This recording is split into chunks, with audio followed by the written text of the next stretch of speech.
గురువుగారు, నందికి సంబంధించి మనం ఎలా దాన్ని ప్రదక్షిణలు ఎలా చేయాలి? ఎందుకు శివునికి అంత ప్రీతి నంది అంటే అనేది గత వీడియోలో తెలుసుకున్నాం.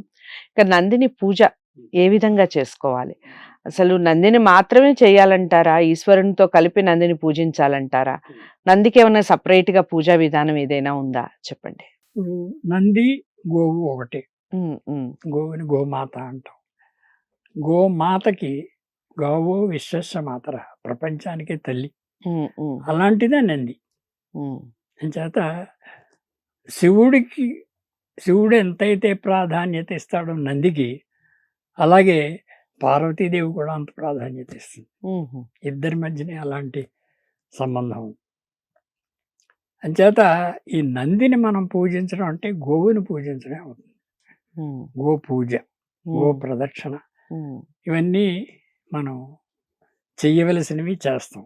హ్మ్. గో ధూళి, అది నడిచిన ధూళిని తీసుకుని బొట్టు పెట్టుకుంటే చాలా మంచిది. హుహు. ధూళిలో కూడా అంత మహత్యం ఉంది. హ్మ్. గో హ్మ్. ధూళికా లగ్నం అని సాయంకాలం గోవులు ఇంటికి వెళ్ళే టైంలో రేగుతుంది రోడ్డు మీద మట్టి. హ్మ్. ఆ మట్టి మనం వాసన చూస్తే చాలా, ఆ మట్టి మన మీద పడితే చాలు పుణ్యం.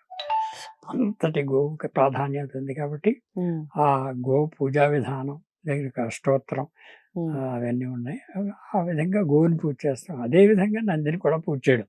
మరి నందికి హ్మ్. సపరేట్‌గా పూజ అంటూ ఉండదు. హ్మ్. హ్మ్. అది శివుడు, నంది ఆలయంలో వాళ్ళిద్దరిని చూసినప్పుడు వాళ్ళిద్దరిని పూజించడమే మనం హ్మ్. తీసుకోవాలి. ఇలాగా ఒక నంది ఇంకా ఏ విధంగా మనకి కనిపిస్తుంది, హ్మ్. ఏ విధంగా మనం దాన్ని చూడొచ్చు అనే ఆరాధించాలి. దానికి హ్మ్. హ్మ్. ఆలోచించాలి. హ్మ్. ఒకప్పుడు ఆహ్, నంది అంటే నంది యొక్క ప్రాముఖ్యత మనం తెలుసుకోవాలంటే, నందికి మనం అక్కడ చెవులో ఏదో చెప్తూ ఉంటాం. అవును.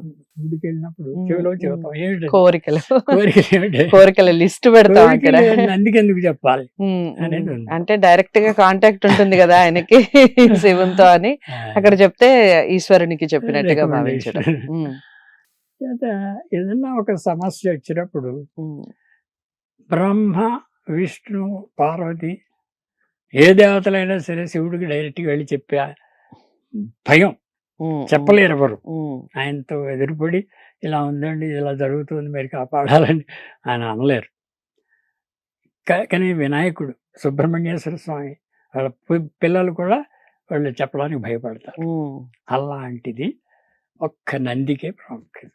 నంది చెప్తే వింటాడు ఆయన. హ్మ్. అంచేత వీళ్ళందరూ కలిసి, ఈ దేవతలందరూ కలిసి నందిని మొక్కుకుంటారు. బాబు చెప్పు నాయన శివుడితో. అంటే నంది ఎళ్ళి ఆయనతో చెప్తే, ఆహా! అదా! యాక్షన్ తీసుకుంటానన్నట్టుగా శివుడు యాక్సెప్ట్ చేస్తాడు. హ్మ్. అంచేత మనం మన కోరికలన్నిటిని కూడా నంది చెవిలో చెబితే, ఆ శివుడికి రికమెండ్ చేస్తే, ఆ కోరికలు ఫలించే విధంగా మనకి మన కోరికలు నెరవేరుతాయి. హ్మ్. అది కూడా ఎలాగంటే, మనం ఎప్పుడైతే చెవిలో చెప్పామో ఆ రోజు రాత్రే మన కల్లోకొస్తాడు. హ్మ్. కల్లోకొచ్చి ఫలానా విధంగా నువ్వు చేసుకో. నువ్వు ఊరికే చెప్పినంత మాత్రాన కాదు. ఫలానా విధంగా నువ్వు ప్రవర్తించు. హ్మ్. ఇది మంచి జరుగుతుంది నీకు. ఈ హ్మ్. టైంలో ఇలా చేయాలి, ఆ టైంలో ఏదో సూచనలు ఇచ్చేస్తాడు. ఆ సూచన ప్రకారం మనం కరెక్ట్‌గా నడుచుకుంటే హ్మ్. ఆ కోరికలు నెరవేరుతాయి. ఓకే. సో, ఈ రికమెండేషన్ లెటర్ కోసం నంది దగ్గరికెళ్ళాలి. ఓకే. హ్మ్. ఈ రికమెండేషన్ లెటర్ రాకపోతే ఇంకెవ్వరు కూడా ఆయనకి చెప్పలేరండి. ధైర్యం హ్మ్. హ్మ్. లేదెవరికీ. హ్మ్. శివుడంటే త్రినేత్రుడు కదా! ఓకే. ఆయన ఆయన దగ్గర నిలబడే శక్తి ఎవరికీ శక్తి లేదు. లేదు. అంచేత హ్మ్. హ్మ్. గుడిలో శివలింగానికి ఎదురుగుండా నిలబడకూడదు. ఈ పక్కలనే నిలబడాలి పక్కన మనం. నిలబడాలి. బ్యారికేడ్స్ అయితే కూడా కట్టేస్తారు. గురువుగారు ఒక మాట అంటారు కదా! హ్మ్. బోలా శంకరుడని హ్మ్. ఏదైనా ఇచ్చేస్తాడు. హ్మ్. ఇట్టే వరాలు ఇచ్చే దేవుడు ఎవరైనా ఉన్నారంటే ఈశ్వరుడే అని. మామూలుగా మనకందరికీ తెలుసు అవును. మాట్లాడుకుంటారు. అవును. ఈ బోలాతనం అనేది కూడా మనకి నంది ద్వారానే వచ్చిందా? ఈయన యాహ్! రికమెండ్ చేయటం వల్లనే వచ్చిందంటారా? రైట్. చెప్పండి. ఏదంటే భోళాశంకరుడంటే, అయ్యా! నేను ఈ కష్టంలో ఉన్నాను అని మనం ధ్యానం చేయడం. హ్మ్. ధ్యానం చేయడం అది మామూలు పని కాదది. ఊరికి వెళ్ళి నమస్కారం చేసి నా కోరిక ఇస్తే చెప్పి నెరవేరుస్తాడు అనేది కళ.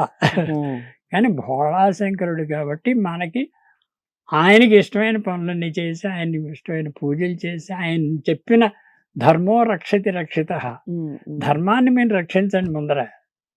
దేవుణ్ణి అడగడం కాదు, మీ ధర్మాన్ని మీరు నిర్వర్తిస్తూ చెప్పిన మంచి అబద్ధం ఆడకుండా, అసత్యం ఆడకుండా, దొంగతనం చేయకుండా, ఇలాంటి నీతులన్నీ పాటిస్తూ ధర్మాన్ని కనుక మీరు రక్షించి తర్వాత నాయన నా కోరిక నువ్వు తీర్చాలి అని కాళ్ళ మీద పెడితే ఆయన చేస్తాడు తప్పకుండా.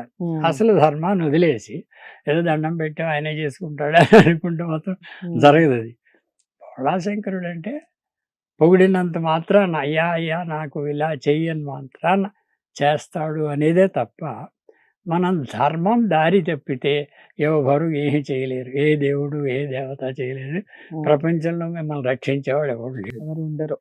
ధర్మాన్ని కాపాడాలి ముందర. అది సనాతన ధర్మం.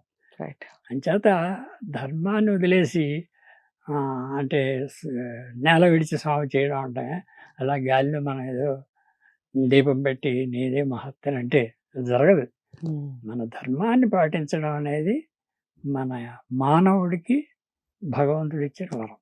ఆ ధర్మాన్ని పాటిస్తే ఏ విధమైన కోరికలైనా ఎవరైనా తీరుస్తారు. అలాగే శివుడు కూడా. అలాగే నందికి రికమెండ్ చేయాలన్నా కూడా నీకు అర్హత ఉంటేనే నంది రికమెండ్ చేస్తుంది, అంతేకాని ప్రతివాడు చెవిలో చెప్పాడు కదా అని చేసేది. అర్హత చూస్తా, నీ అర్హత ఏంటి, ధర్మాన్ని పాటిస్తున్నావా, మంచివాడు అనేది తెలుసుకుని నంది కూడా రికమెండ్ చేస్తుంది. కానీ ప్రతి వాళ్ళని రికమెండ్ చేస్తే ఈ నంది విలువే ఉంటుంది. అదేనమాట. ఓకే. సో నందికి ఉన్న ప్రాధాన్యత ఏమిటి, శివునికి ఏ విధంగా రికమెండ్ చేస్తుంది, మన కోరికల్ని ఏ విధంగా తీరుస్తుంది, విషయాలన్నీ వీడియో ద్వారా తెలుసుకున్నాం. ఇక ఒకవేళ నందిని దూషిస్తే జరిగే పరిణామాలు ఏ విధంగా ఉంటాయి తదుపరి వీడియోలో తెలుసుకుందాం. వీడియోని లైక్ చేసి షేర్ చేయండి, ఛానల్ని సబ్స్క్రైబ్ చేసుకోండి. నమస్తే.